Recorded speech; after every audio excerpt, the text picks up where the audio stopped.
Entonces, continuando, les venía diciendo que el objetivo del tratamiento en estos pacientes que tienen luxación es tener una reducción estable y concéntrica, y esto lo logramos a través de una relación congruente entre la cabeza femoral y el acetábulo.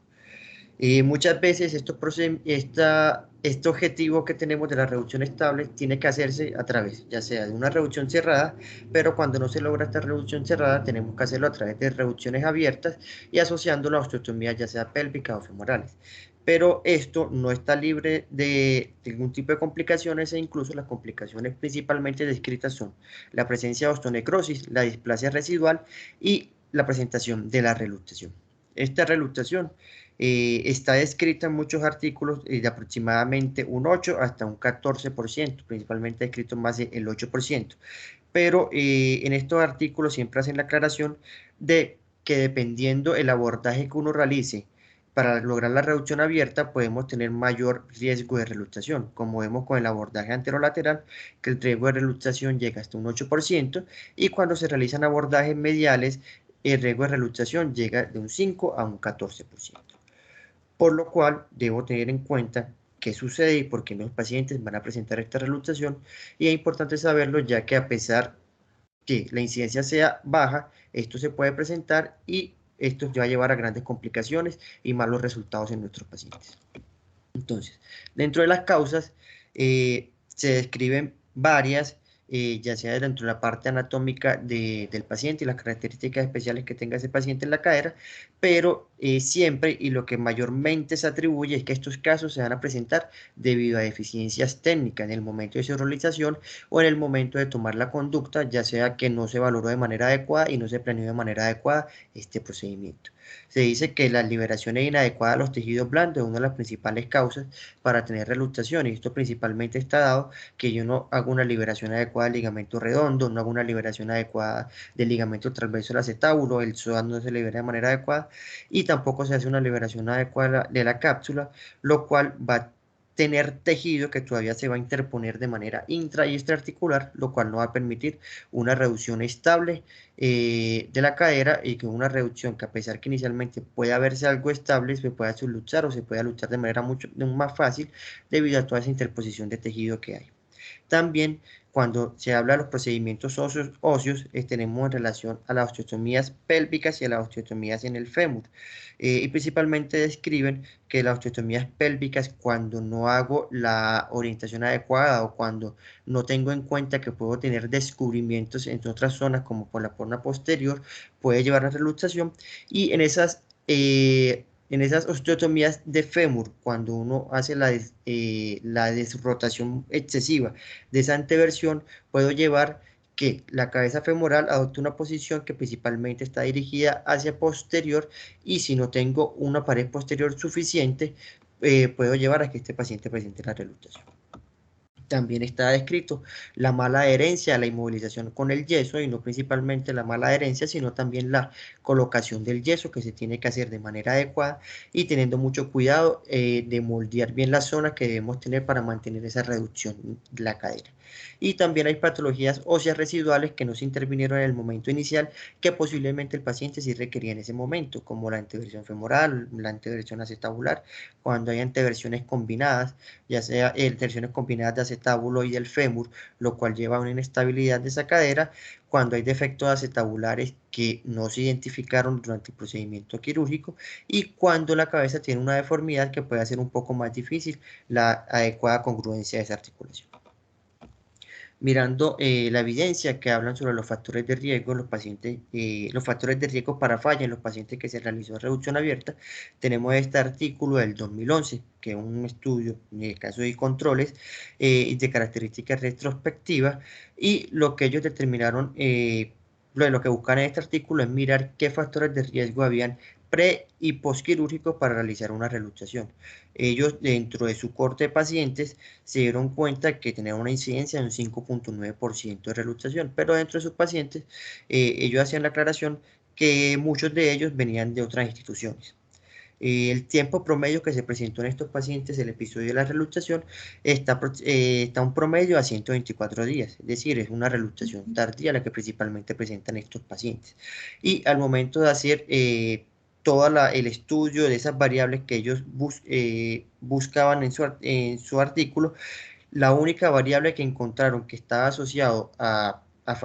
como factor de riesgo para esta falla de la reducción era principalmente los ángulos de abducción que se mantenían en el yeso después de la reducción abierta. Ellos decían que los pacientes que presentaban reluxación tenían ángulos de abducción mucho menores, un promedio de un 38, en comparación con los pacientes que no presentaban la reluxación, que sus ángulos de abducción en el yeso eran de 50 grados. Si bien vemos que son ángulos de abducción que pueden ser un poco aumentados en relación a los que de pronto uno ve en las recomendaciones después de realizar la reducción abierta, que recomiendan la colocación del yeso que puede estar entre 15 a 20 grados de flexión y también ese más o menos esa cantidad de grados de abducción que se le debe colocar al yeso. Y aquí vemos en esta otra tabla que ellos muestran es cuáles son las causas que ellos sospecharon que causaron ese episodio de reluxación. Y si vemos, tenemos las mencionadas anteriormente, como son la presencia de tejido blando interpuesto, excesivo, que no se resecó durante el procedimiento inicial, o esa anteversión femoral aumentada que no se corrigió durante ese procedimiento inicial. Con lo que vemos que estos factores de riesgo que ellos explican y que sugieren que son la causa de la reluxación, sí están muy de la mano de la técnica quirúrgica que se realizó y el no adecuado planeamiento de estos pacientes. Evaluando este otro artículo en el cual miraban la reluxación tardía en los pacientes que se realizaba reducción abierta y osteotomía pélvica, también en un estudio retrospectivo que se realizó en el año 2018, y ellos durante ese periodo de tiempo del 2008 al 2016 tuvieron 126 pacientes a los cuales se realizó la cirugía, y de estos 126 pacientes, 11 presentaron reluxación. Dentro de los criterios de inclusión de este estudio tenían pacientes que eran reducciones abiertas a través de un abordaje anterolateral más la realización de la osteotomía pélvica. En este caso no hacían nada sobre la osteotomía femoral, y la osteotomía pélvica que se realizó en estos pacientes fueron una osteotomía salte o se les realizó un PERMIT. Y lo dividían en dos grupos, que si bien vemos que son pocos pacientes, es la evidencia que tenemos en esto debido a la incidencia baja que tiene la reluxación. Entonces tenemos un grupo A, que son 13 pacientes que presentaban reluxación, y un grupo B, que son 13 pacientes que no presentaban reluxación. Y ellos determinaban la reluxación tardía aproximadamente a los 5 meses de retirar el yeso, que era el tipo de paciente que tenían ellos. Y de estos pacientes también se dieron cuenta que el único factor de riesgo como que lograban determinar para causar esta reluxación era nuevamente los grados de abducción del yeso, pero si vemos, a pesar que es estadísticamente significativa, esta variable, si vemos los grados de abducción que tomaban ellos en sus dos grupos, la verdad es que no hay una diferencia clínica muy grande. Si vemos el grupo A, que era lo que se reluxaban, los grados de abducción del yeso eran de 38 grados versus el grupo que no se reluxaban, que solamente que eran de 42 grados, es decir, solamente una había diferencia promedio de 4 grados. Entonces ya le queda a uno la duda si en realidad esta tiene una relevancia significativa este hallazgo de ellos en su variable. Pero al momento de describir las causas de la reluxación, ellos decían que uno de sus pacientes tenía una cápsula inferomedial que se encontraba contraída, otro paciente tenía un ligamento acetabular que se encontraba intacto, es decir, que no hubo la resección de este ligamento durante el acto quirúrgico inicial, y que 11% y que 11 pacientes de estos tenían aumento de su anteversión femoral y acetabular que no fue corregida en ese momento, y esto fue lo que causó la reluxación. ¿Y por qué es importante todo esto de hablar de la reluxación? Que sabemos que cuando los pacientes presentan reluxación se tienen que hacer cirugías de revisión, las cuales se encuentran asociadas con altas tasas de rigidez, altas tasas de displasia residual y de osteonecrosis. E incluso en este estudio del 2005 vemos cómo los pacientes que fueron llevados a cirugías de revisión, sus escalas funcionales y de resultados imagenológicos no eran del todo buenas. Si bien vemos que en cuanto a la clasificación de Calanchi y de necrosis vascular, muchos de estos pacientes tenían clasificación de las más altas, que tienen peor pronóstico en estos pacientes. Y si vemos la clasificación de Severin en cuanto a los resultados radiológicos, vemos que algunos tenían que ciertos grados de subluxación, lo cual iba a tener una artrosis temprana y peores resultados funcionales. Y lo mismo en cuanto a la escala de Ponseti, que evaluaba la parte de la funcionalidad, vemos como algunos pacientes tenían escalas altas, lo cual decía que el paciente tenía dolor y tenía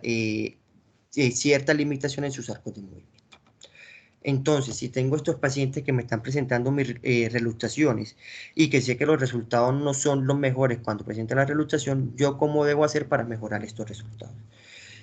Y todo esto debo tener en cuenta que la reluxación postoperatoria después de la reducción abierta es, en la mayoría de los casos, una complicación prevenible que se debe evitar siguiendo los adecuados procedimientos quirúrgicos. Y sus dos principales factores para evitar esta reluxación son una adecuada evaluación y elección del procedimiento quirúrgico, y que la habilidad y la precisión del cirujano sea la adecuada para poder realizar este procedimiento y que tenga una cierta experiencia en estos procedimientos. Entonces, ¿cómo debo hacer yo para evitar esto? Ya sea, uno,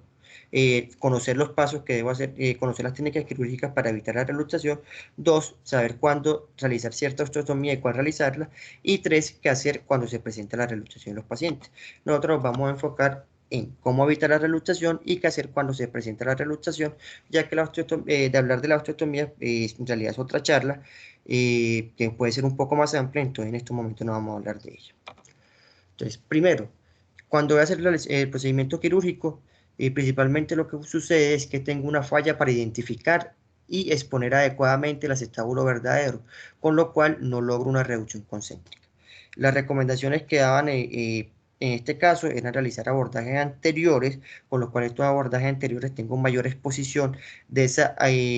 articulación, y siguiendo el intervalo entre el sartorio y el tensor de la fascia lata, es decir, el intervalo de Smith-Petersen. Al momento de hacer este intervalo, debo exponer de manera adecuada tanto el borde medial del acetábulo y exponer en la parte lateral hasta encontrar el fémur y su cabeza femoral que se encuentra luxada. Esta debe ser toda la exposición que yo debo tener de la cápsula articular. Y debo dedicarle el tiempo que sea necesario para tener una exposición completa de esta cápsula. Hacían recomendaciones que yo debería tener en sí dos partes de disección, de realizarla de manera completa, como son esa disección superolateral que debo tener entre la cápsula y los abductores, y en la parte principalmente medial y anterior de la cápsula debo disecar de manera adecuada ese iliosoas que se encuentra anterior a la cápsula, y que a pesar que muchas veces se hace la resección del iliosoas, no realizamos la adecuada disección entre el iliosoas y la cápsula, y esto no me permite una adecuada visualización de la parte medial de la articulación. Al momento de realizar la capsulotomía, la que principalmente describen la capsulotomía en T, esta debe realizarse de manera precisa, paralela al acetábulo, y hacerlo aproximadamente de 5 a 8 milímetros distal a ese borde del acetábulo, para así evitar el riesgo de hacerle daño al labrum de la cadera. Y debo tener, después de realizar esta capsulotomía y esta adecuada disección, una adecuada identificación del ligamento redondo y de las estructuras intraarticulares, como son el ligamento transverso del acetábulo y todo ese pulvinar, que debe ser disecado y que me va a ayudar a la reducción de la cadera. También lo segundo que debemos tener en cuenta es esa tensión excesiva que se puede presentar en la cadera. Y un concepto importante es que la reducción de la cadera no debe ser un procedimiento violento. Y al momento de tener esa reducción, debo darme cuenta que la cadera se mantenga congruente y estable, sin necesidad de hacer fuerzas excesivas y tensión excesiva sobre la cadera. Esto lo logramos a través de varios procedimientos, como son la tenotomía del aductor, la resección del iliosoas y la osteotomía de acortamiento en el fémur. Y al realizar toda esta disminución en la tensión de la cadera, me va a favorecer a que yo tenga una reducción adecuada y me va a reducir el riesgo de osteonecrosis, mejorando los resultados de los pacientes. Tercero,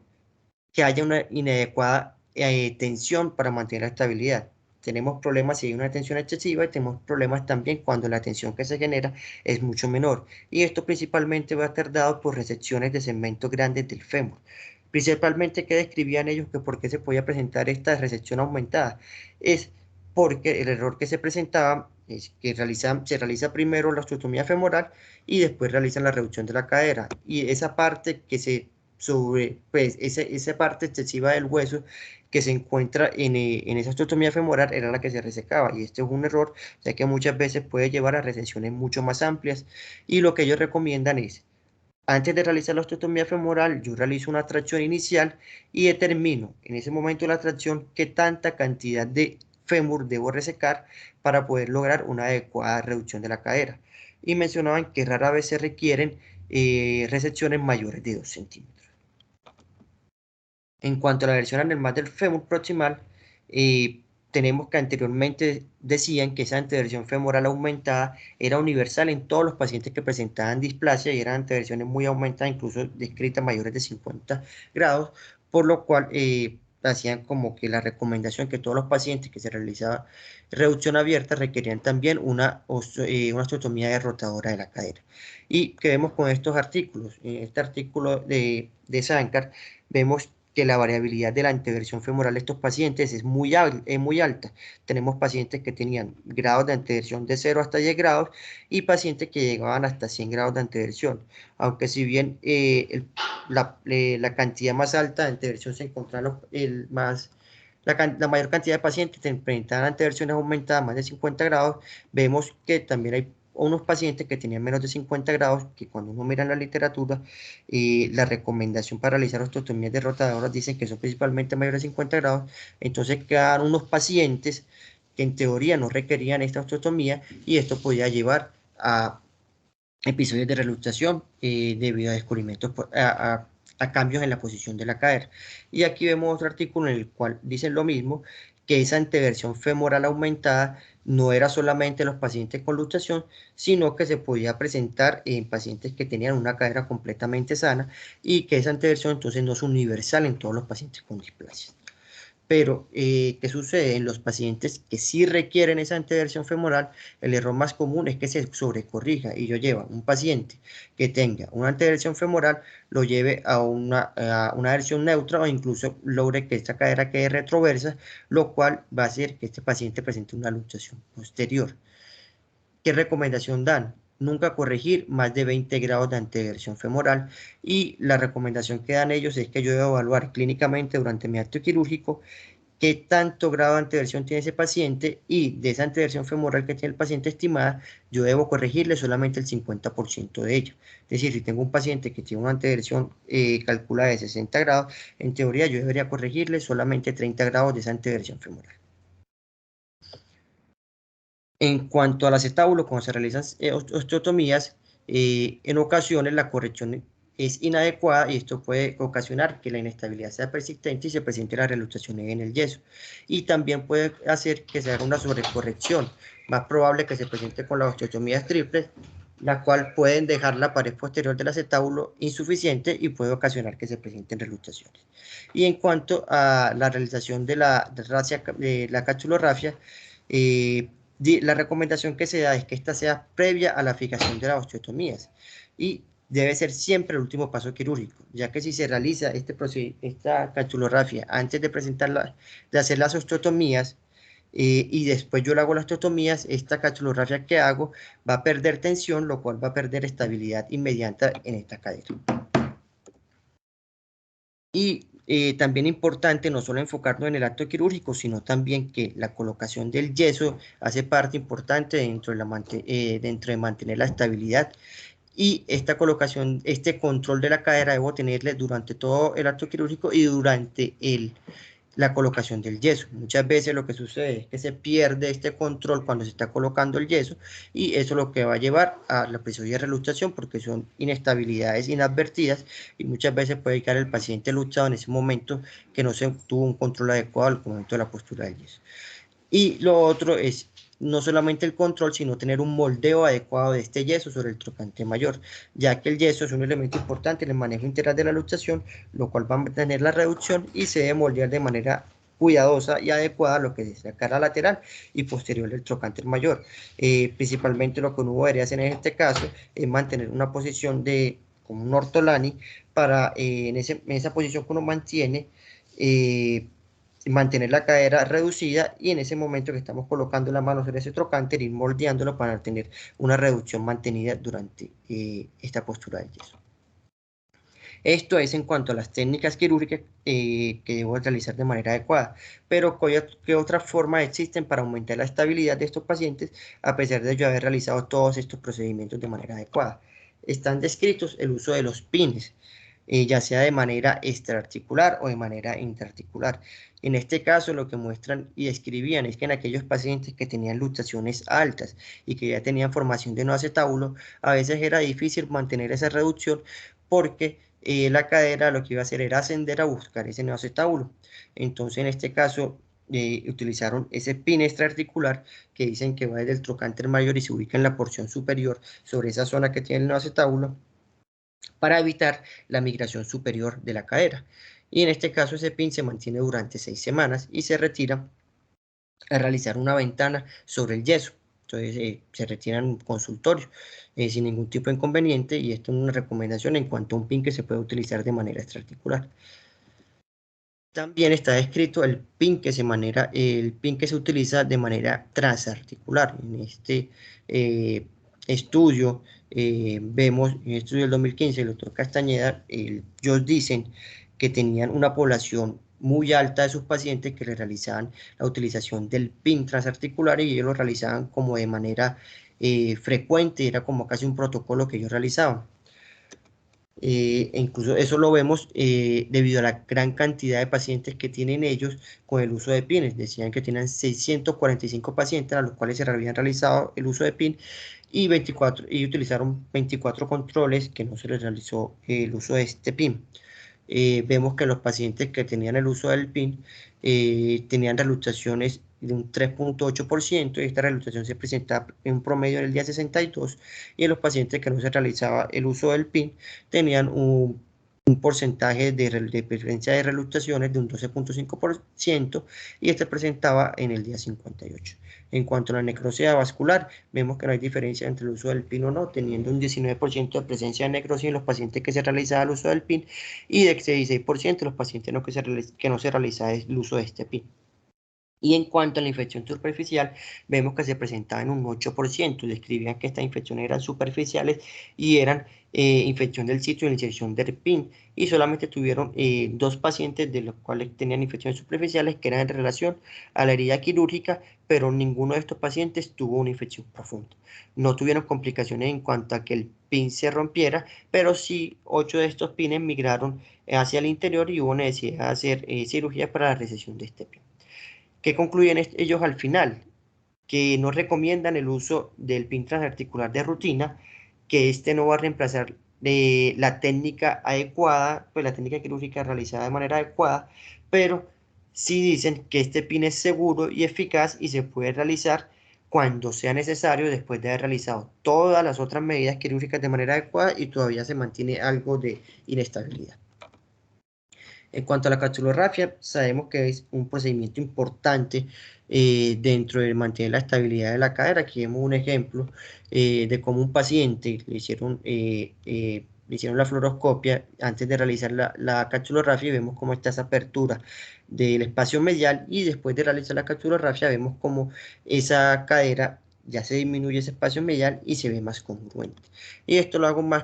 muestro más como de qué están buscando y qué están haciendo en los últimos artículos en cuanto a esa capsulorrafia y qué recomendaciones hay. Esto es un artículo de 2021 de JPO, en el cual hacían referencias a capsulorrafia y al uso de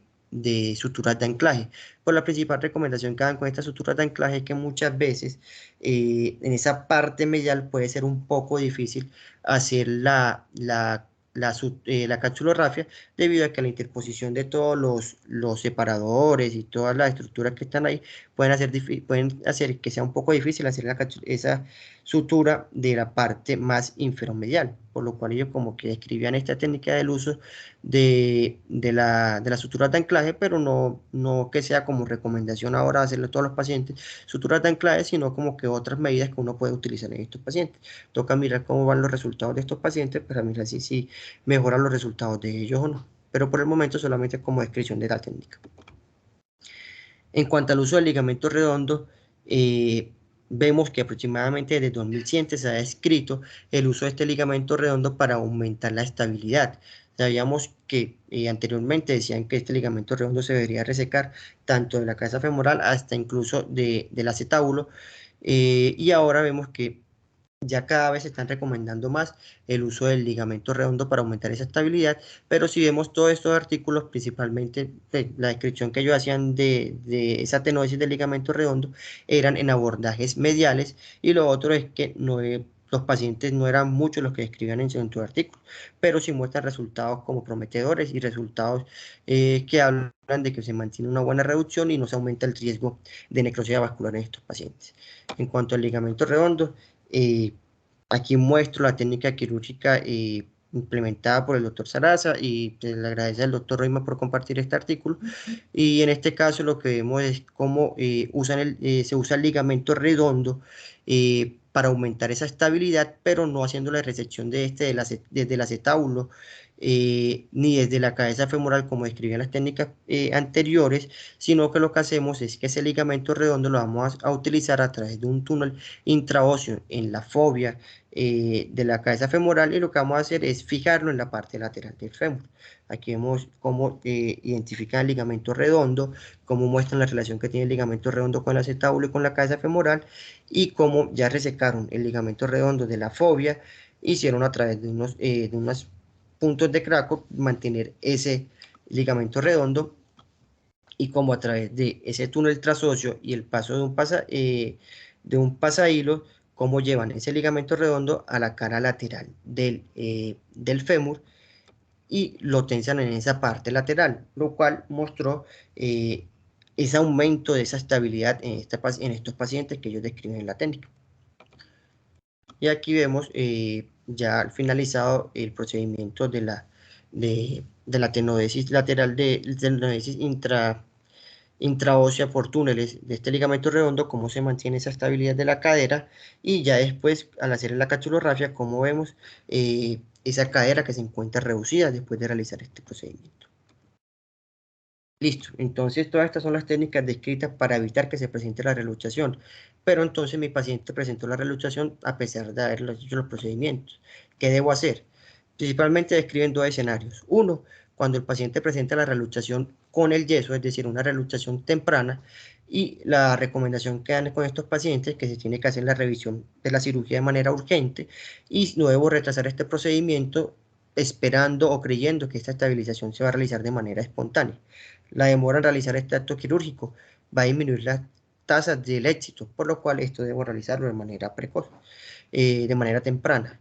Y al momento de hacer esta revisión de esta cirugía, debo evaluar cada uno de los pasos realizados en la cirugía previa para identificar qué fue lo que pasó, qué fue lo que faltó y qué es lo que causó la inestabilidad. Muchas veces, como ya comentado anteriormente, se veía que no se liberaba de manera adecuada ese tejido blando, e incluso se encontraban que los ligamentos todavía se encontraban intactos. Entonces, esta cirugía de revisión tiene que ser un paso a paso de la técnica inicial, y buscar uno por uno cuáles estructuras yo no intervine y me están causando esa reluxación. Y el otro escenario es la reluxación después de haber retirado el yeso. Las características de esta reluxación van a ser diferentes en cuanto a que estos pacientes tienen, uno, una cadera rígida debido a ese uso del yeso durante un tiempo un poco largo, es una cadera que no tiene un adecuado, unos arcos de movimiento iniciales. El hueso también va a estar osteopénico, y también describía que la piel podía tener como alteraciones en su estado, y en ese caso recomendaban que la cirugía no se realizara de manera aguda en ese momento inicial que documente la reluxación, sino que debe esperar de 2 a 3 meses, y durante ese periodo de espera lo que yo busco es que el paciente a través de su actividad recupere esos arcos de movimiento, comience a ganar movilidad, y le damos tiempo a que el hueso tenga mejor consistencia, tenga mejor calidad ósea, lo cual se va a lograr debido a la actividad que va a tener el paciente. En estos pacientes debe tener un planeamiento con una tomografía de reconstrucción tridimensional, para evaluar bien ese acetábulo, evaluar bien ese fémur, para ver si de pronto requieran unos procedimientos adicionales en esas osteotomías, si me quedó faltando algo, y para mirar qué deformidades no corregí o qué deformidades están sobrecorregidas y mirar si hay descubrimientos de la cadera que son los que causaron la reluxación en estos pacientes. Como conclusiones de la charla, tenemos que la reluxación no es una complicación frecuente, pero cuando se presenta esta va a impactar en los resultados de nuestros pacientes. La adecuada técnica quirúrgica es la intervención primordial para evitar estas complicaciones y cuando se presenta esta reluxación